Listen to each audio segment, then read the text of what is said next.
সকালবেলা ঘুম থেকে উঠতে হবে। সূর্য ওঠার আগে যারা পৃথিবী চালায় ওরা দেখেন কেউ সূর্য ওঠার পরে ঘুম থেকে উঠছে কিনা? কাউকে দেখবেন না। আই চ্যালেঞ্জ ইউ, কাউকে দেখবেন না। সকালবেলা ঘুম থেকে উঠতে হবে যদি পৃথিবী নিয়ন্ত্রণ করতে হয়। যখন গোটা পৃথিবী সচল হওয়ার আগে যদি আপনার কাজ অর্ধেক না হয়ে যায় তাহলে আপনি করবেন কি? আমি এরকম আজ মিশরে এমন একজন আলেমের কথা জানি যিনি ভোর 4টা থেকে 8টা পর্যন্ত এতটুকু সময় তিনি ইবাদত করতেন, কোরআন তেলাওয়াত করতেন এবং লিখতেন। এর মধ্যে তিনি ফিকহের উপর 20 খণ্ডের একটা কি এনসাইক্লোপিডিয়া লিখেছেন এবং তাফসীর বিশাল গ্রন্থ লিখে ফেলেছেন। সকালের কাজের মধ্যে কি বারাকা? রাসূলুল্লাহ কি দোয়া করেন? আল্লাহুম্মা বারিক লি উম্মতি ফি বুকুরিহা, এ আল্লাহ আমার উম্মর সকালে বেলা বরকত দান করুন। আপনি সকালে বারাকা আপনি দান করুন। সকালের কাজে যে বারাকা, সকাল কাজ করুন। রাতে আর্লি ঘুমিয়ে পড়ুন, অথবা রাতে কমও যদি আপনি ঘুমান। ইয়াং পোলাবেন, আপনার কেন এত ঘুমাতে হবে? কি আপনার শরীরের আপনি 4-5 ঘন্টার বেশি ঘুমের প্রয়োজন কি? আপনি তাহলে কাম করবেন কি? আর কবরে গিয়ে করবেন কি? কবরে গিয়ে করবেন কি? কবরে তো ঘুমাবে নাকি? মাম্বা আসানা মিম মারকাদিনা, আমাদের ঘুম থেকে কে জাগাইলো? সূরা ইয়াসিন আছে না? মাম্বা আসানা মিম মারকাদিনা হাযা মা ওয়াদাত রহমান ওয়া সাদাকাল মুরসালুন। আল্লাহ যা বলছেন এবং নবীরা যা বলছে এটা তাই। একদল লোক ঘুমাবে বটে, তো আপনার যদি দিনদার আল্লাহ ওয়ালাদের তো এখানে ঘুমাবেন, সমস্যা কি? তো ঘুমের জন্য কবরটারে রেখে দেন, দুনিয়াতে কাজ করেন। দুনিয়াতে আপনি ঘুমের জন্য আসেন নাই। ফামশু ফি মানাকিবিহা ওয়া কুলু মির রিজকি তাও, এবং তুমি কি করো?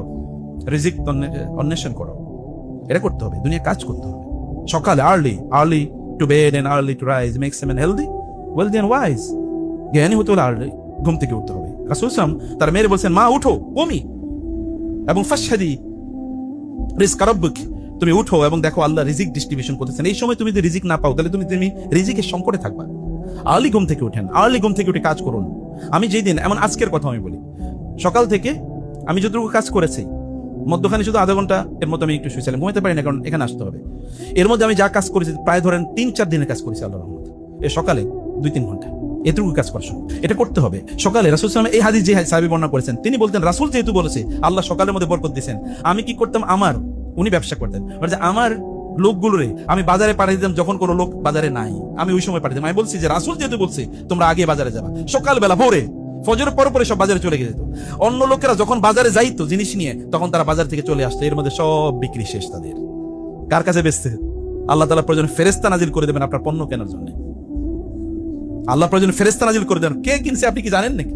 ফজর জামাতে আদায় করলো না এবং এশা জামাতে আদায় করলো না, ও তো মুসলমানই, ও তো মুনাফিক নাকি? আল্লাহ রাসূল বলেন নাই আসকালুস সালাতি আলাল মুনাফিকিনা সালাতুল ফজর ওয়া সালাতুল ইশা, ফজরের নামাজ এবং এশার নামাজটা মুনাফিকদের জন্য খুবই কঠিন। এই 2 নামাজ ওরা পড়তে পারে না, বাকিগুলো পড়তে পারে, বাকিগুলো তারা পড়তে পারে, খুবই কঠিন।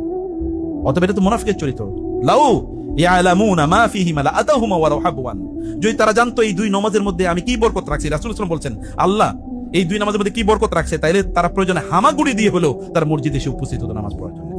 হামাগুড়ি মানে কি? হাইটা আসতে পারতেছে না, তারপর তারা হামাগুড়ি দিয়ে এরকম হাতের উপর ভর করে তারা আসছে মসজিদে সালাত আদায় করার জন্য। আর যে সকালবেলা ঘুমিয়ে থাকে, ঘুম থেকে উঠে না, শয়তান তার 2 কানে কি করে?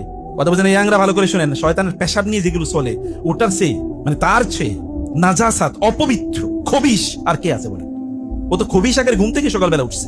আর আপনাদের ঘরে যারা আছে, এই যে বুড়োরা আছেন, আপনাদের ঘরে কোনো বাচ্চারা সকালবেলা ঘুম থেকে উঠে নাই, ফজর পড়ে নাই, ওই বাচ্চা আপনার ঘরে থাকে কিভাবে? আর আপনার রান্না খায় কিভাবে?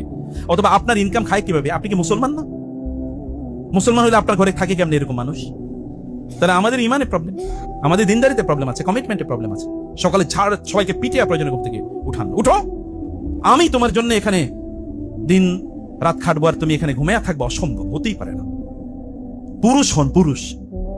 হাফ লেডি হয়ে কোনো লাভ নেই, এর দুনিয়াও চলবে না, আখেরাতও চলবে।